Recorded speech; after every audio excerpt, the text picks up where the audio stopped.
One of the major challenges faced by immigrants here in the United Kingdom is trying to get a job. And the challenges to getting a job is not restricted to certain immigrants. It's actually cut across every visa categories in the United Kingdom. That's why in this video I'm going to share with you the different job opportunities that you can harness if you're a student, if you're on a dependent visa, and even if you're looking for extra source of income as a skilled worker in the United Kingdom. Then you want to watch this video till the end, as I'll share with you different kind of jobs you can do as an immigrant in the UK that's going to earn you enough money to meet up with your immediate financial obligations. So if this is like something you'd like to know, make sure you keep watching till the end. And if you're coming across my channel for the first time, please hit the subscribe button to join the amazing growing family. And my returning subscribers, thank you guys for being here. I really do appreciate you guys. So without further ado, let's get right into the video. If you recently moved into the United Kingdom and you're looking at building your credit score, then you definitely want to make sure you have a credit card application ongoing at the moment. Now, if you're looking at building your credit score, one of the ways to do that is to make sure you have a credit card and do most of your transactions on that credit card. Now, it's very important for me to tell you that credit card is not used for long-term loan. It's usually used for paying for immediate things and get to pay back the money in like 2-3 days. You can take it for as long as 1 month, but it really depends. So that's why I wanted to make sure that you build your credit score by getting a credit card. And one of the ways to get a credit card is to apply to American Express.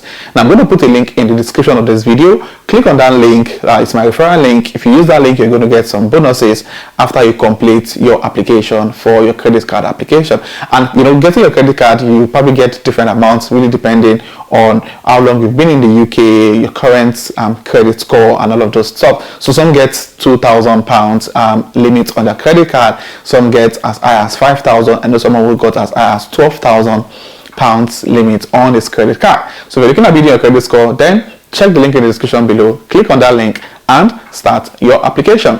And also, if you're planning to move to the UK or you're currently planning to move to any of the developed countries and you need an IELTS result or an IELTS score. Now, I've been able to package an IELTS study pack, and this IELTS study pack is definitely going to get you at least a 7.5 to 8.5 band score in your IELTS, be it general or academic IELTS. So if you need this IELTS pack study pack, go to the link also in the description below and get the IELTS study pack.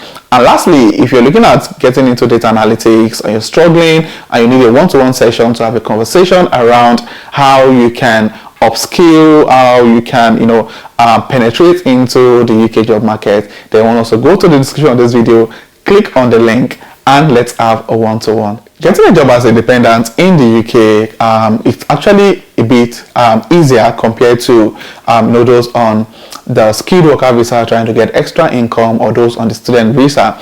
And this is basically because of the restriction on this two aforementioned visa categories. So for students, they can only work for 20 hours, so employers are a bit reluctant to give them some opportunities. While for skilled workers looking for extra income, they are also restricted for 20 hours for a second job, and quite a number of restrictions for them. However, for a dependent visa holder in the UK, you've got no restriction whatsoever as regards the kind of job you can do. Aside from being able to do different jobs, you can take up as many jobs as you can you can take up. You can also start a business if you're on a dependent visa. So there are quite a number. For me, my own opinion, I might be wrong. For all the pre-settlement visa categories, I think the dependent visa is the best. That's my opinion though. And some people might say, oh, what about the post-study work visa? The post-study work visa doesn't count towards settlement except the 10 years route. But the dependent visa, in 5 years, you're able to apply for your indefinite leave to remain. So in my opinion, I think the dependent visa is really one of the best visa categories, aside from the fact that it's tied to another person's visa. So if your partner loses their visa, it might affect you as a dependent. So your stay in the UK is dependent on someone. So you can do quite a number of things in the UK on the dependent visa. However, there's one thing you can't do on the dependent visa. So in as much as we leverage on the things you can do, it's also important to know the things that you can't do. And one of those things is that you can't work as a professional sports person or a sports coach here in the United Kingdom. So this is one job you must avoid if you are on the dependent visa. Now, as I said, there are different jobs for dependent, both skilled and unskilled job. And this is what I tell people: when you move into the UK at first, or you switch into the dependent visa, really depending on your situation, the first thing you need to do is to make sure that at least you get a job that's going to put food on the table and get the bills sorted. So if you're just moving to the UK, you might want to probably start with the unskilled job. There are quite a number of them. I'm going to be mentioning them, and also the expected salary on those jobs.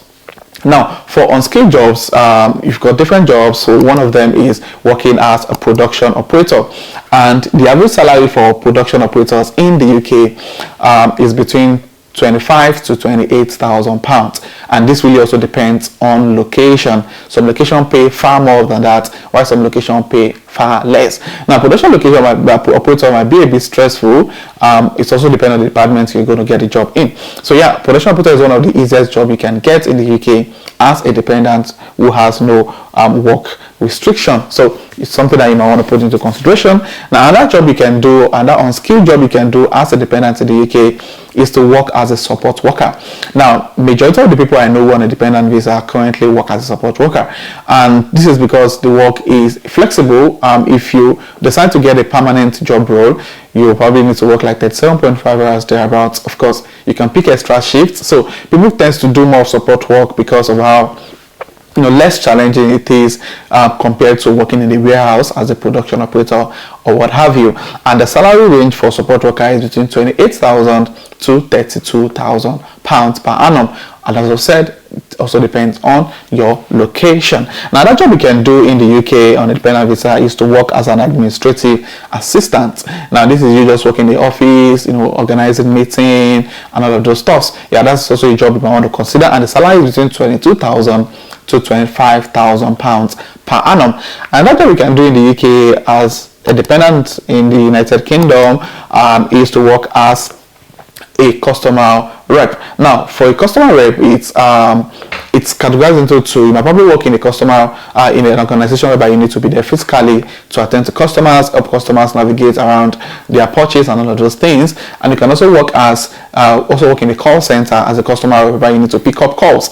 So for me, I think for dependents who have probably got family, the call center job might be a better option. Some of them have like a remote working arrangement that you can do, so it gives you time to be able to have enough time to spend with your family. And other jobs people do on the dependent visa for unskilled jobs include cleaner, server, hotel administrators, and so many other jobs in that category.